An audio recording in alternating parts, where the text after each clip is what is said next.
Salam alaikum. Shalom alaikum. Peace be unto you. Muslim, Islam, Judaism, Christianity. All of these things are labels, boxes, categories to put people into, to confine them to a certain way, a certain level of control. The Quran, the Bible, the Torah, all books about a people who none consider. They don't even consider themselves. My people, scattered all over the world. All these books are about them. All these books discuss a culture and a lifestyle.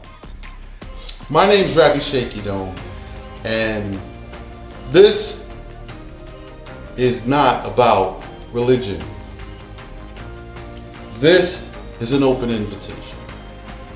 Again, an invitation. I'm not recruiting. So, an invitation to what? This is an open invitation to learn the culture and the laws of Abraham. A little history.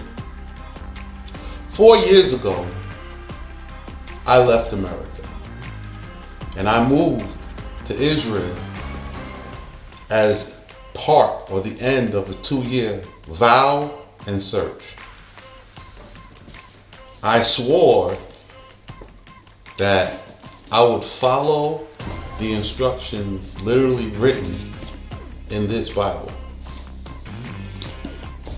And I would do what it said regardless to my own common sense and my common beliefs. What happened? Well, on my way, I immediately went into what I believe was Judaism, coming out of Christianity. And then from there, I made my final destination. I left to seek out the children of Abraham, the descendants. There has to be some. It's not just Israel and Israelites in the confines of the book.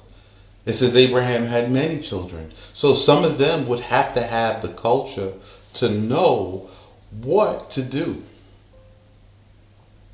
This quest led me all the way around the world because the books and the prophets said to go to a specific location and ask specific questions.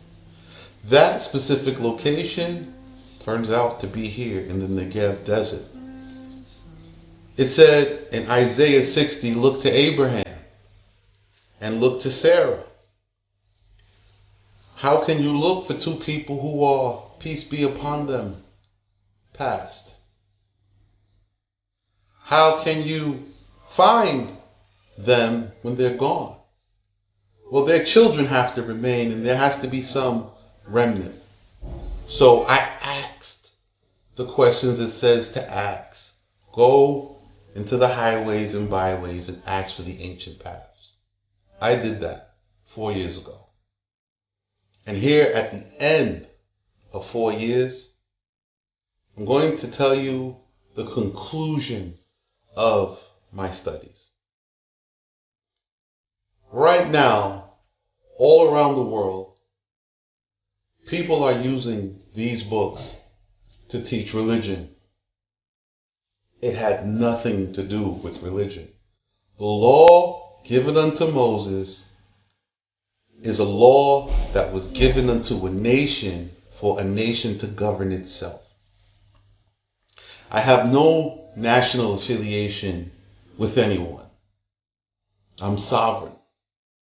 I swore to keep the laws as they were written, and I continue to do so. With that comes a culture. I learned that culture and I lived that culture. Which brings me back to the open invitation. This open invitation is to the Beit Midrasha, here on the mountain of Shem, the mountain of Shalom, Tel Shalom, the mountain of Salem, if you're in the King James Version. And so here I teach how to live the laws and what the culture of Abraham was actually like. That's it. If you want to learn the laws and live them, you're welcome. If you just want to learn what we teach and the culture, you're welcome. Nobody is forcing anybody into anything or coercing anybody into any religious beliefs. My brethren that are here with me, we all have lived and studied this law for over a year. I tried living this law in this land, and it works. It governs me. They tried it, and it worked for them too. So it wasn't a respecter of persons. You didn't have to be special and have some special oil or anointment or some special call. You simply had to have the endurance to live it every day and make the choices that it makes. Now, these choices make some people very angry. And I'm going to explain why they're angry. These choices is because right now, the history of my nation, of my people, is told from their rapists, their plunderers, their robbers, and the ones who won the war that exiled us from this land. So the history is perverted. And also, the understanding of the law was also perverted. You see, all of this is about a people and a culture. If you want to learn the culture of Abraham and live these laws, you have to get away from following the other government's culture. Every government on the world today is under the guidance of some spiritual force. You could say a fallen angel or idolatry or whatever you like. And the people who swore to keep the law of Torah are living in those nations, following those nations' laws, and it is expressly forbidden for them to obey and practice the law that they were given. Well, this is an open invitation for you to learn this law and live this law. It is a choice. You don't have to come, you don't have to learn it. This is not a threat. It's an invitation. I chose to learn it and I don't regret it. And if anyone else is open to the idea of learning the actual law of culture so that you can govern yourself, not for you to govern the other nations where they are, but for you to govern yourself, then you're welcome to come. That's it. The simple truth. Told from now the other side of the table, from the people who were scattered and were oppressed. From their writings and their books and their perspectives in their land. An open invitation.